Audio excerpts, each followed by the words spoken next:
CIET NCERT द्वारा प्रस्तुत है कक्षा 7 के लिए हिंदी की ध्वनि पाठ्य पुस्तक मल्हार। पृष्ठ संख्या 14, अध्याय 2, 3 बुद्धिमान। इस पृष्ठ के ऊपरी भाग में एक QR कोड दिया गया है, जिसको स्कैन करके आप इस अध्याय की अतिरिक्त जानकारी प्राप्त कर सकते हैं। एक समय की बात है कि एक निर्धन व्यक्ति के 3 बेटे थे। वह प्रायः अपने बेटों से कहता, मेरे बेटो, हमारे पास ना तो रुपया पैसा है और ना ही सोना चांदी, इसलिए तुम्हें एक दूसरे प्रकार का धन संचित करना चाहिए। हर वस्तु और स्थिति को पूर्णतः समझने और जानने का प्रयास करो। कुछ भी तुम्हारी दृष्टि से ना बच पाए। रुपए पैसे के स्थान पर तुम्हारे पास पैनी दृष्टि होगी और सोने चांदी के स्थान पर तीव्र बुद्धि होगी। ऐसा धन संचित कर लेने पर तुम्हें कभी किसी प्रकार की कमी न रहेगी और तुम दूसरों की तुलना में 19 नहीं रहोगे। समय बीता और कुछ समय पश्चात पिता चल बसे। बेटे मिलकर बैठे। उन्होंने सारी स्थिति पर विचार किया और बोले, हमारे लिए यहां कुछ भी तो करने को नहीं। आओ घूम फिर कर जगत देखें। आवश्यकता होने पर हम चरवाहों या खेत में श्रमिकों का काम कर लेंगे। हम कहीं भी क्यों ना हों, भूखे नहीं मरेंगे। अंततः वे तैयार होकर यात्रा पर चल दिए। उन्होंने सुनसान वीरान घाटियां लांघीं और ऊंचे ऊंचे पहाड़ों को पार किया। इस तरह वे लगातार 40 दिनों तक चलते रहे।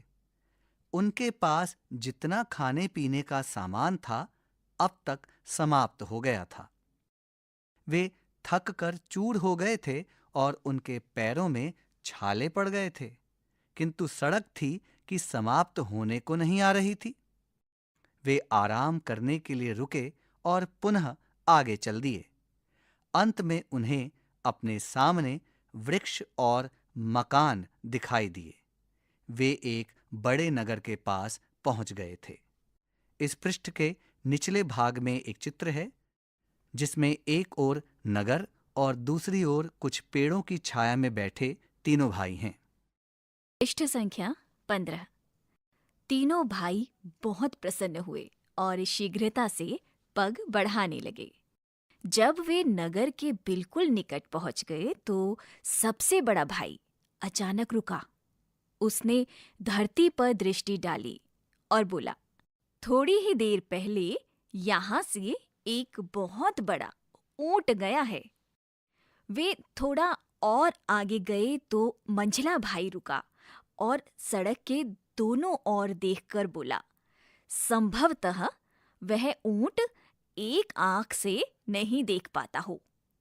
वे कुछ और आगे गए तो सबसे छोटे भाई ने कहा, ऊंट पर एक महिला और एक बच्चा सवार थे।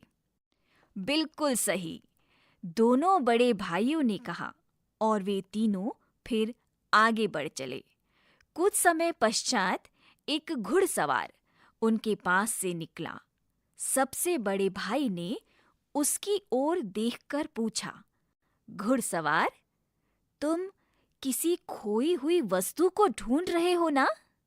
घुड़सवार ने घोड़ा रोककर उत्तर दिया, हाँ। तुम्हारा ऊंट खो गया है ना? सबसे बड़े भाई ने पूछा। हाँ, बहुत बड़ा सा। हाँ। वह एक आंख से नहीं देख पाता है ना? मंझले भाई ने पूछा। हाँ। एक छोटे से बच्चे के साथ उस पर महिला सवार थी ना? सबसे छोटे भाई ने सवाल किया। घुड़सवार ने तीनों भाइयों को शंका की दृष्टि से देखा और बोला, आह, तो वो तुम्हारे पास है मेरा ऊंट। तुरंत बताओ, तुमने उसका क्या किया?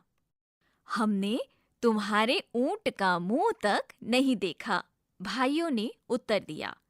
तो तुम्हें उसके बारे में सभी बातें कैसे पता चली? इस पृष्ठ के दाईं ओर एक चित्र है जिसमें एक घुड़सवार तीनों भाइयों से बातें कर रहा है। पृष्ठ संख्या 16। क्योंकि हम अपनी आंखों और बुद्धि से काम लेना जानते हैं, भाइयों ने उत्तर दिया। शीघ्रता से उस दिशा में अपना घोड़ा दौड़ाओ, वहां तुम्हें तुम्हारा ऊंट मिल जाएगा। नहीं, ऊंट के स्वामी ने उत्तर दिया, उस दिशा में नहीं जाऊंगा। मेरा ऊंट तुम्हारे पास है और तुम्हें ही उसे मुझे लौटाना पड़ेगा। हमने तो तुम्हारे ऊंट को देखा तक नहीं, भाइयों ने चिंतित होते हुए कहा। लेकिन घुड़सवार उनकी एक भी सुनने को तैयार नहीं था।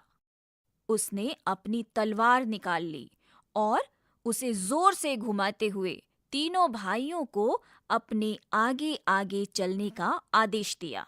इस प्रकार वह उन्हें सीधे अपने देश के राजा के भवन में ले गया। इन तीनों भाइयों को सुरक्षा कर्मियों को सौंपकर वह स्वयं राजा के पास गया। मैं अपने रेवड़ों को पहाड़ों पर ले जा रहा था, उसने कहा, और मेरी पत्नी मेरे छोटे से बेटे के साथ एक बड़े से ऊंट पर मेरे पीछे पीछे आ रही थी। किसी कारण उनका ऊंट पीछे रह गया और वे रास्ते से भटक गए। मैं उन्हें ढूंढने गया तो मुझे रास्ते में 3 व्यक्ति मिले जो पैदल चले जा रहे थे। मुझे पूरा विश्वास है कि उन्होंने मेरा ऊंट चुराया है और मेरी पत्नी तथा बेटे को मार डाला है। तुम ऐसा क्यों समझते हो? जब वह व्यक्ति अपनी बात कह चुका तो राजा ने पूछा।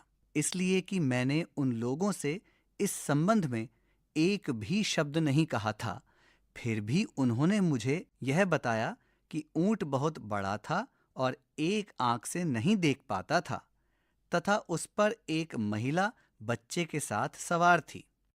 राजा ने थोड़ी देर सोच विचार किया और फिर बोला, जैसा कि तुम कहते हो, तुम्हारे बताए बिना ही तुम्हारे ऊंट के विषय में उन्होंने सभी कुछ इतनी अच्छी तरह से बताया है तो अवश्य उन्होंने उसे चुराया होगा। जाओ, उन चोरों को यहां लाओ। ऊंट का स्वामी बाहर गया और तीनों भाइयों को साथ लेकर झटपट अंदर आया। चोरों, तुरंत बताओ, राजा उन्हें धमकाते हुए बोला। तुरंत उत्तर दो, तुमने इस आदमी का ऊंट कहाँ छिपाया है? हम चोर नहीं हैं, हमने इसका ऊंट कभी नहीं देखा, भाइयों ने उत्तर दिया। तब राजा बोला, इस व्यक्ति के कुछ भी बताए बिना तुमने ऊंट के विषय में सब कुछ बिल्कुल सही बता दिया। अब तुम यह कहने का कैसे साहस करते हो कि तुमने उसे नहीं चुराया? महाराज, इसमें तो आश्चर्य की कोई बात नहीं है, भाइयों ने उत्तर दिया। बचपन से ही हमें ऐसी आदत पड़ गई है कि हम कुछ भी अपनी दृष्टि से नहीं चूकने देते। हमने अपने परिवेश को पैनी दृष्टि से देखने और बुद्धि से सोचने के प्रयास में बहुत समय लगाया है। इसीलिए ऊंट को देखे बिना ही हमने बता दिया कि वह कैसा है। पृष्ठ संख्या 17। राजा हंस दिया। किसी को भी देखे बिना ही उसके विषय में क्या इतना कुछ जानना संभव हो सकता है? उसने पूछा।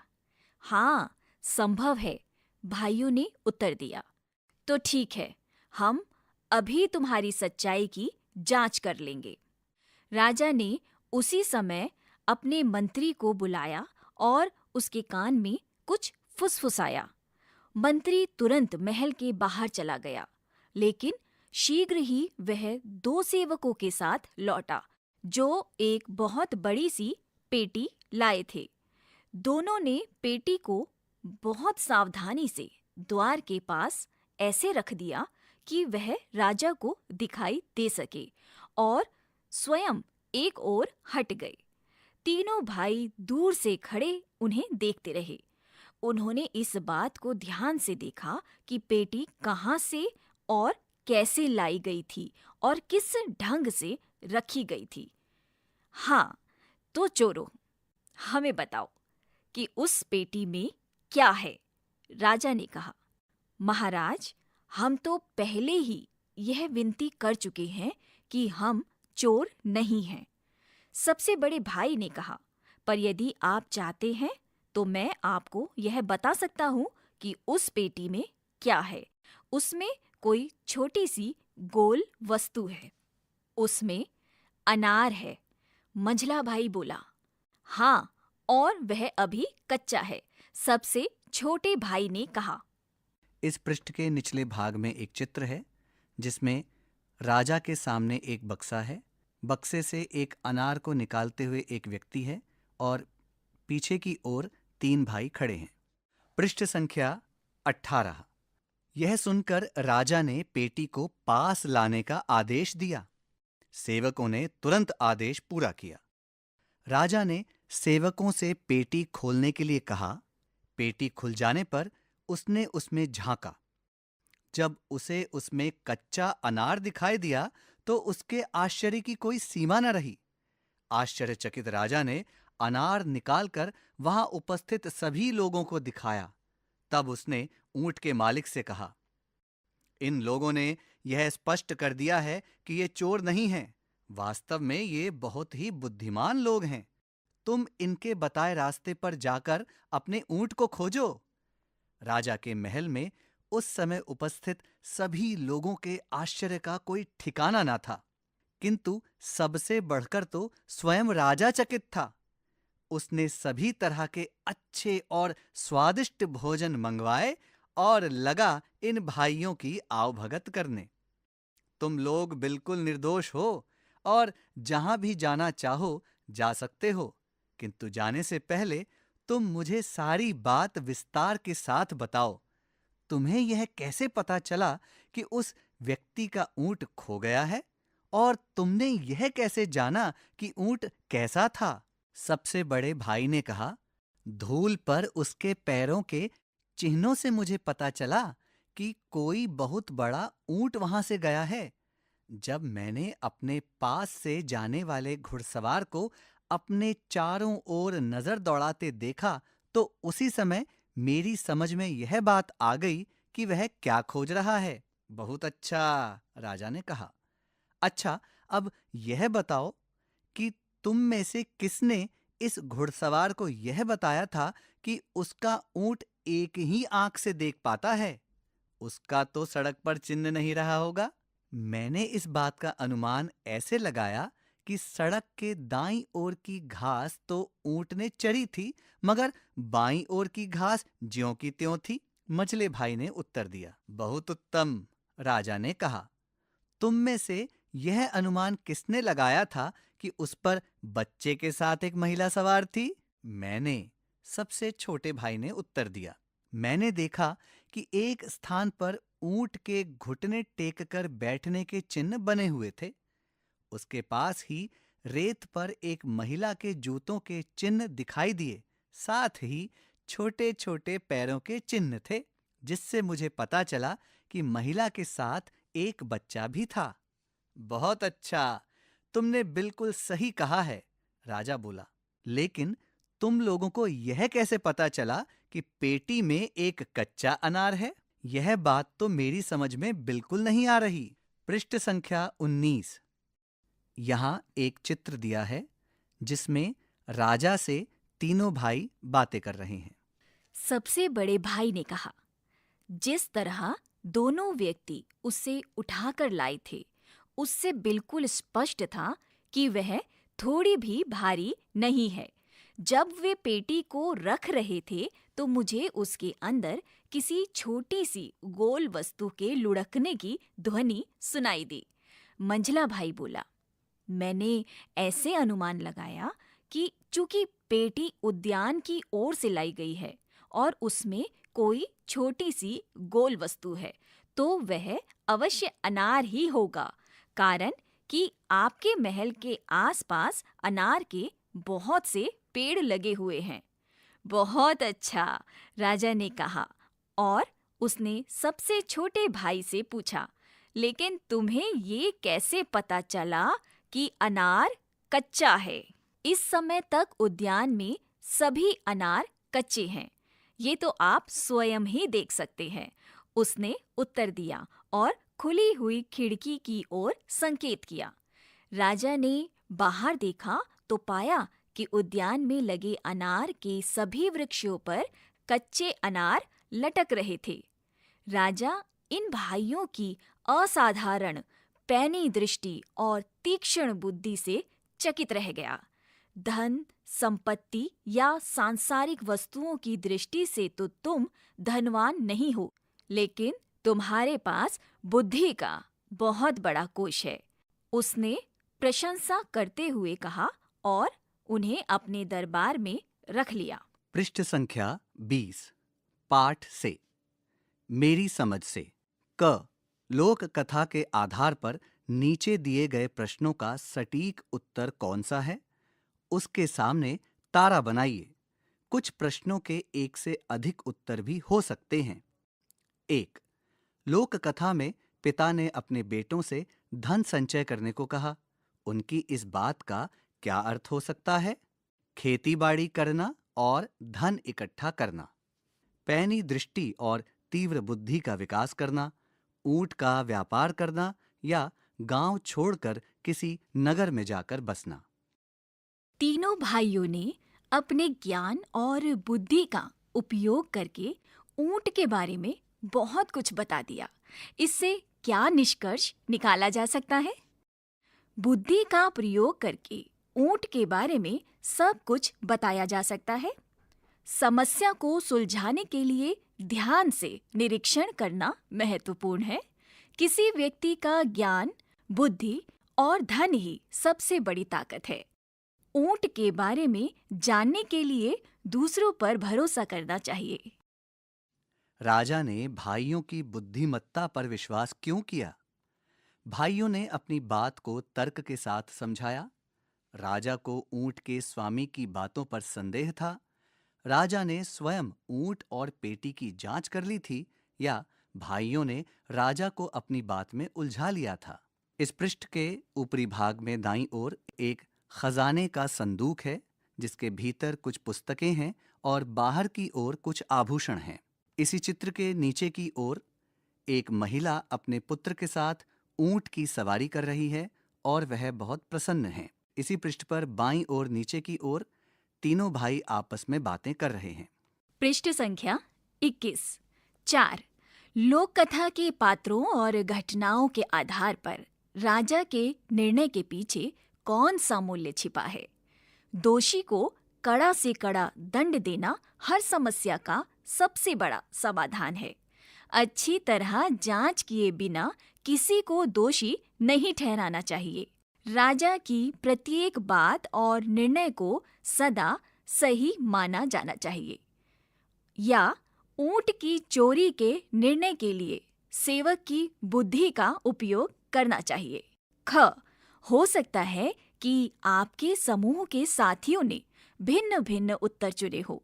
अपने मित्रों के साथ चर्चा कीजिए कि आपने ये उत्तर ही क्यों चुने। पाठ में से चुनकर कुछ पंक्तियां यहाँ दी गई हैं। इन्हें ध्यान से पढ़िए और इन पर विचार कीजिए। आपको इनका क्या अर्थ समझ में आया? अपने विचार अपने समूह में साझा कीजिए और लिखिए। क। रुपए पैसे के स्थान पर तुम्हारे पास पैनी दृष्टि होगी और सोने चांदी के स्थान पर तीव्र बुद्धि होगी। ऐसा धन संचित कर लेने पर तुम्हें कभी किसी प्रकार की कमी न रहेगी और तुम दूसरों की तुलना में 19 नहीं रहोगे। ख। हर वस्तु और स्थिति को पूर्णतः समझने और जानने का प्रयास करो। कुछ भी तुम्हारी दृष्टि से न बच पाए। हमने अपने परिवेश को पैनी दृष्टि से देखने और बुद्धि से सोचने के प्रयास में बहुत समय लगाया है। पृष्ठ पर ऊपर दाईं ओर एक गांव का चित्र है जिसमें बहुत से घर हैं। इसी पृष्ठ के निचले भाग में एक टोकरी बनाने वाला व्यक्ति अपने टोकरियों के साथ तीनों भाइयों से बातें कर रहा है। पृष्ठ 22 मिलकर करे मिलान। इस लोक कथा में से चुनकर कुछ वाक्य नीचे स्तंभ 1 में दिए गए हैं। उनके भाव या अर्थ से मिलते जुलते वाक्य स्तंभ 2 में दिए गए हैं। स्तंभ 1 के वाक्यों को स्तंभ 2 के उपयुक्त वाक्यों से सुमेलित कीजिए। स्तंभ 1 कुछ समय पश्चात पिता चल बसे। 2 हम कहीं भी क्यों ना हो भूखे नहीं मरेंगे। 3 घुड़सवार ने तीनों भाइयों को शंका की दृष्टि से देखा। 4 बचपन से ही हमें ऐसी आदत पड़ गई है कि हम कुछ भी अपनी दृष्टि से नहीं चूकने देते। 5 लोगों के आश्चर्य का कोई ठिकाना ना था। इस लोक कथा में से चुनकर कुछ वाक्य नीचे स्तंभ 1 में दिए गए हैं। उनके भाव या अर्थ से मिलते जुलते वाक्य स्तंभ 2 में दिए गए हैं। स्तंभ 1 के वाक्यों को स्तंभ 2 के उपयुक्त वाक्यों से सुमेलित कीजिए। सोच विचार के लिए लोक कथा को एक बार फिर ध्यान से पढ़िए, पता लगाइए और लिखिए। क तीनों भाइयों ने बिना ऊंट को देखे उसके विषय में कैसे बता दिया था? आपके अनुसार इस लोक कथा में सबसे अधिक महत्व किस बात को दिया गया है? तार्किक सोच, अवलोकन या सत्यवादिता? लोक कथा के आधार पर समझाइए। लोक कथा में राजा ने पहले भाइयों पर संदेह किया, लेकिन बाद में उन्हें निर्दोष माना। राजा की सोच क्यों बदल गई? घ ऊंट के स्वामी ने भाइयों पर तुरंत संदेह क्यों किया? आपके विचार से उसे क्या करना चाहिए था जिससे उसे अपना ऊंट मिल जाता? पिता ने बेटों को दूसरे प्रकार का धन संचित करने की सलाह क्यों दी? इससे पिता के बारे में क्या-क्या पता चलता है? च राजा ने भाइयों की परीक्षा लेने के लिए पेटी का उपयोग किया। इस परीक्षा से राजा के व्यक्तित्व और निर्णय शैली के बारे में क्या-क्या निष्कर्ष निकाला जा सकता है? 6 आप इस लोक कथा के भाइयों की किस विशेषता को अपनाना चाहेंगे और क्यों? इस पृष्ठ पर एक चित्र है जिसमें एक बालिका जिक्सॉ पहेली के समाधान के विषय में सोच रही है। पृष्ठ 23 यदि राजा ने बिना जांच के भाइयों को दोषी ठहरा दिया होता तो इस लोक कथा का क्या परिणाम होता? यदि भाइयों ने अनार के बारे में सही अनुमान ना लगाया होता तो लोक कथा का अंत किस प्रकार का होता? अपने विचार व्यक्त करें। ग लोक कथा में यदि तीनों भाई ऊंट को खोजने जाते तो उन्हें कौन-कौन सी कठिनाइयों का सामना करना पड़ सकता था? घ यदि राजा के स्थान पर आप होते तो भाइयों की परीक्षा लेने के लिए किस प्रकार के सवाल या गतिविधियां करते? अपनी कल्पना साझा करें। पृष्ठ के मध्य भाग में एक चित्र है जिसमें कुछ बालक इस कहानी को नाटक के रूप में अभिनय कर रहे हैं। शब्द से जुड़े शब्द। यहाँ दिए गए रिक्त स्थानों में बुद्धि से जुड़े शब्द अपने समूह में चर्चा करके लिखिए। यहाँ एक चित्र है जिसमें बुद्धि के साथ 7 रिक्त स्थान दिए गए हैं। आपकी सुविधा के लिए एक शब्द दिया गया है मस्तिष्क, अर्थात बुद्धि का मस्तिष्क से संबंध है। इसी प्रकार अन्य 6 रिक्त स्थानों में आप बुद्धि से संबंधित शब्दों को लिखिए। पृष्ठ संख्या 24 लोक कथा को सुनाना। लोक कथा के लिखित रूप में आने से पहले कहानियों का प्रचलन मौखिक रूप में ही पीढ़ी दर पीढ़ी चलता था। इसमें कहानी सुनने, सुनाने और याद रखने की महत्वपूर्ण भूमिका होती थी। कहानी कहने या सुनाने वाला इस तरह से कहानी सुनाता था कि सुनने वालों को रोचक लगे। इसमें कहानी सुनने वालों को आनंद तो आता ही था, कथा उन्हें याद भी हो जाती थी। अब आप अपने समूह के साथ मिलकर इस लोक कथा को रोचक ढंग से सुनाइए। लोक कथा को प्रभावशाली और रोचक रूप में सुनाने के लिए यहाँ कुछ सुझाव दिए गए हैं जो लोक कथा को और भी आकर्षक बना सकते हैं। कथा सुनाना। स्वर में उतार चढ़ाव। लोक कथा सुनाते समय स्वर में या आवाज में उतार चढ़ाव से उत्साह और रहस्य का निर्माण करें।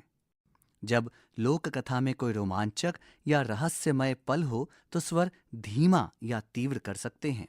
भावनाओं की अभिव्यक्ति।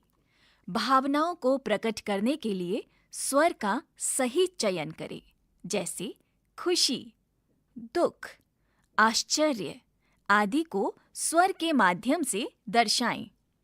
लोक कथा के पात्रों के लिए अलग अलग स्वर। जब लोक कथा में अलग अलग पात्र हों तो हर पात्र के लिए अलग स्वर, ऊंचा, नीचा, तेज, धीमा आदि का उपयोग किया जा सकता है ताकि उन्हें पहचाना जा सके। जब आप लोक कथा में किसी घटना का वर्णन करें तब शारीरिक मुद्राओं और चेहरे के भावों का उपयोग किया जा सकता है। हास्य का प्रयोग। जब कोई हास्यपूर्ण या आनंददायक दृश्य हो तो चेहरे की मुस्कान और हंसी के साथ उसे प्रस्तुत करें। विवरणात्मक भाषा का उपयोग। लोक कथा में वर्णित स्थानों और पात्रों को इस प्रकार प्रस्तुत करें कि श्रोता उनकी छवि अपने मन में बना सके। रोचक मोड़। एक दो बार लोक कथा के रोमांचक मोड़ों पर थोड़ी देर के लिए रुकें और श्रोताओं में उत्सुकता होने दें। जैसे, क्या आप जानना चाहते हैं कि आगे क्या हुआ? संवादों को स्पष्ट और प्रासंगिक बनाना। पात्रों के संवाद इस तरह से प्रस्तुत करें कि वे मौलिक लगें। इस पृष्ठ के ऊपरी भाग में एक बालक पुस्तक की सहायता से कहानी सुना रहा है और उसके एक हाथ में कठपुतली है। इस पृष्ठ के निचले भाग में एक पुस्तक से उगते हुए पेड़ का चित्र है। रिपीट, यहां दिए गए वाक्य को ध्यान से पढ़िए। भाइयों, जवाब दिया। यह वाक्य कुछ अटपटा लग रहा है ना? अब यहां दिए गए वाक्य को पढ़िए। भाइयों ने जवाब दिया। इन दोनों वाक्यों में अंतर समझ में आया? बिल्कुल सही पहचाना आपने। दूसरे वाक्य में ने शब्द भाइयों और जवाब दिया के बीच संबंध को जोड़ रहा है। संज्ञा या सर्वनाम के साथ प्रयुक्त होने वाले शब्दों के ऐसे रूपों को कारक या परसर्ग कहते हैं। कारक शब्दों के कुछ उदाहरण यहाँ हैं। ने, को, पर, से, के द्वारा, का, में, के लिए, की, के, हे, हो। अरे, यहाँ दिए गए वाक्यों में कारक लिखकर इन्हें पूरा कीजिए। 1. हमने तो तुम्हारे ऊंट रिक्त स्थान देखा तक नहीं। भाइयों रिक्त स्थान परेशान होते हुए कहा। 2. मैं अपने रेवड़ों रिक्त स्थान पहाड़ों रिक्त स्थान लिए जा रहा था। उसने कहा, और मेरी पत्नी मेरे छोटे से बेटे रिक्त स्थान साथ एक बड़े से ऊंट रिक्त स्थान मेरे पीछे पीछे आ रही थी। रिपीट। 3. राजा रिक्त स्थान उसी समय अपने मंत्री रिक्त स्थान बुलाया और उसके कान रिक्त स्थान कुछ फुसफुसाया। यह सुनकर राजा रिक्त स्थान पेटी रिक्त स्थान पास लाने रिक्त स्थान आदेश दिया। सेवकों रिक्त स्थान तुरंत आदेश पूरा किया। राजा रिक्त स्थान सेवकों रिक्त स्थान पेटी खोलने रिक्त स्थान लिए कहा। पृष्ठ संख्या 25। सूचना पत्र। कल्पना कीजिए कि आप इस लोक कथा के वह घुड़सवार हैं जिसका ऊंट खो गया है। आप अपने ऊंट को खोजने के लिए एक सूचना कागज पर लिखकर पूरे शहर में जगह जगह चिपकाना चाहते हैं। अपनी कल्पना और लोक कथा में दी गई जानकारी के आधार पर एक सूचना पत्र लिखिए। सूचना पत्र।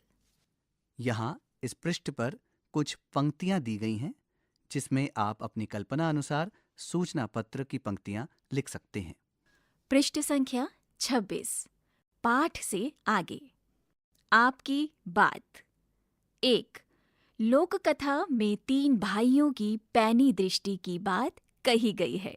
क्या आपने कभी अपनी पैनी दृष्टि का प्रयोग किसी समस्या को हल करने के लिए किया है?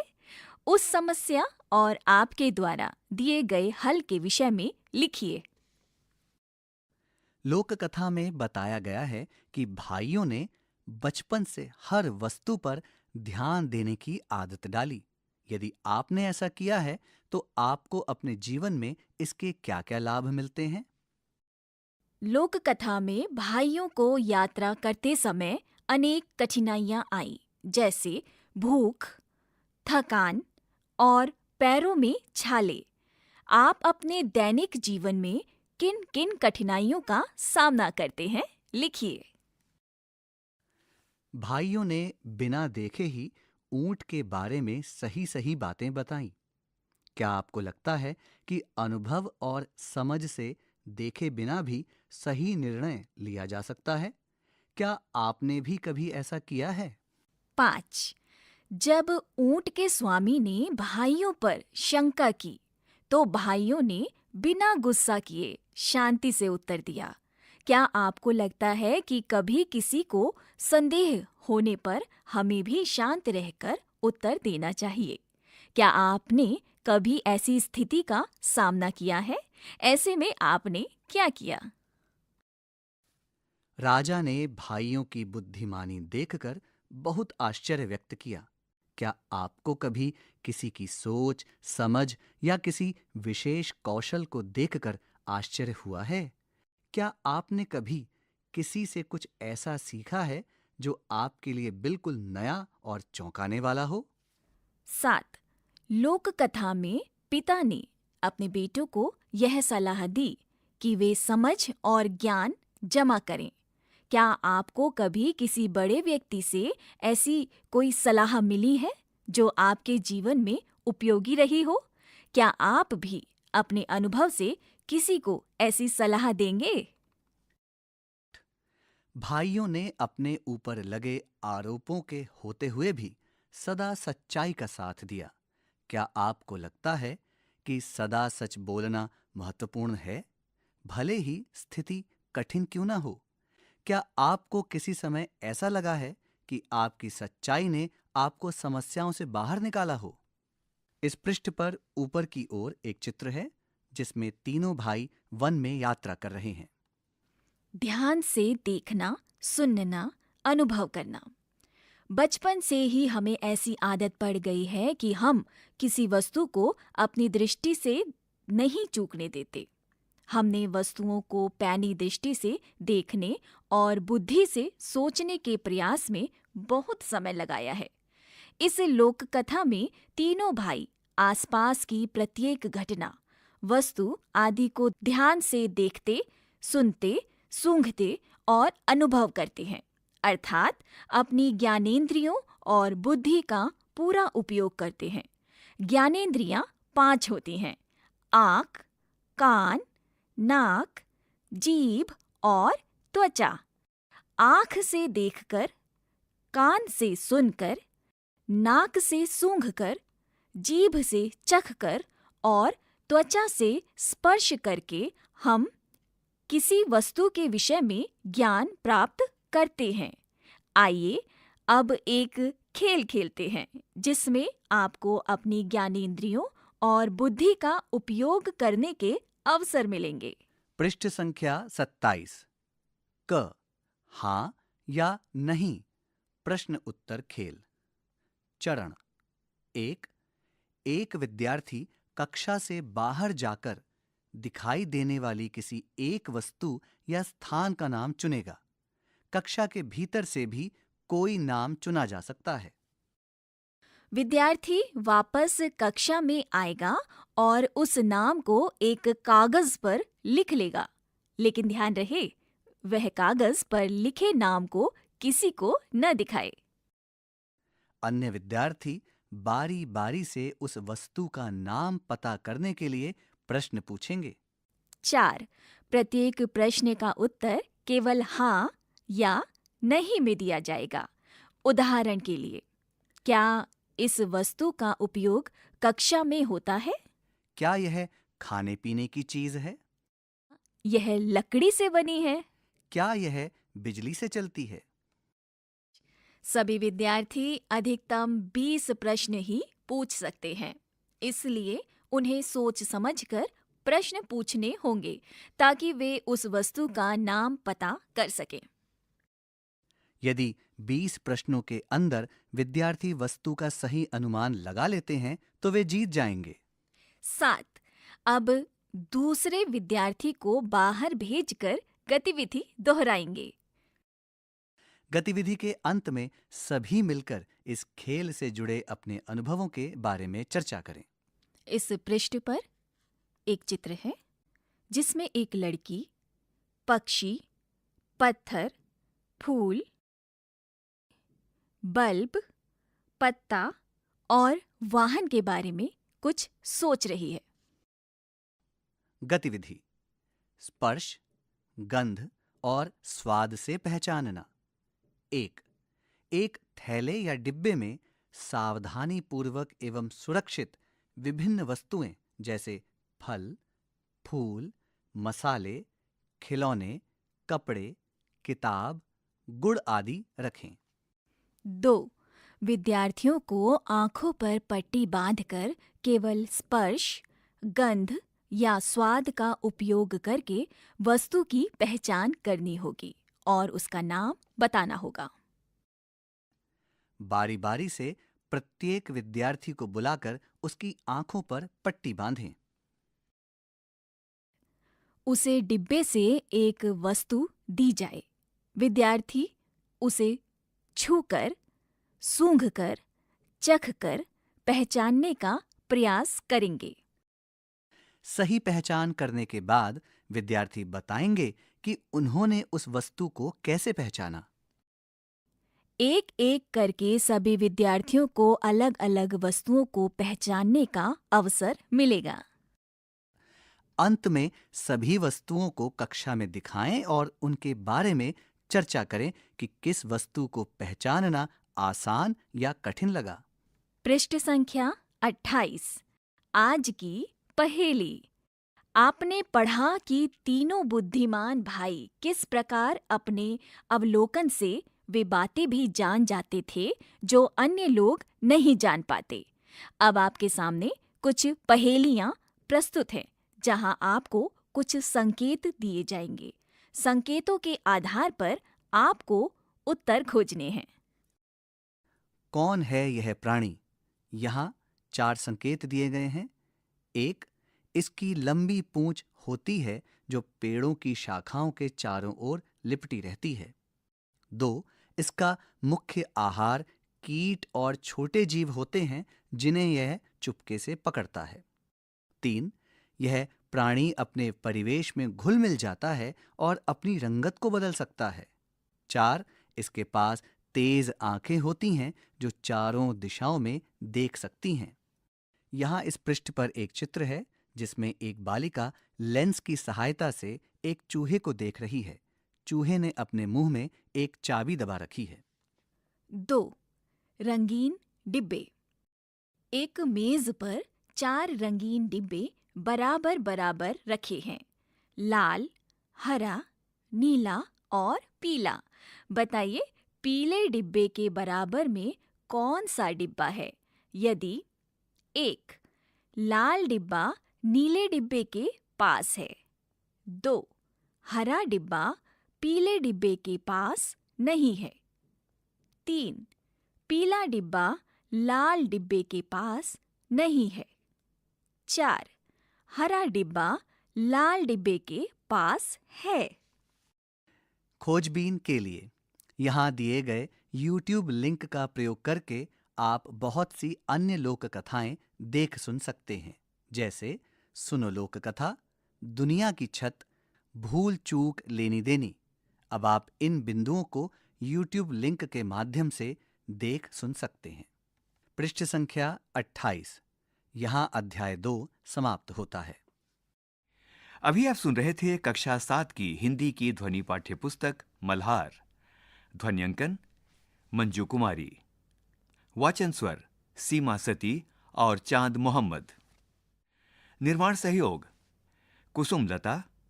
निर्देशन एवं निर्माण विमलेश चौधरी।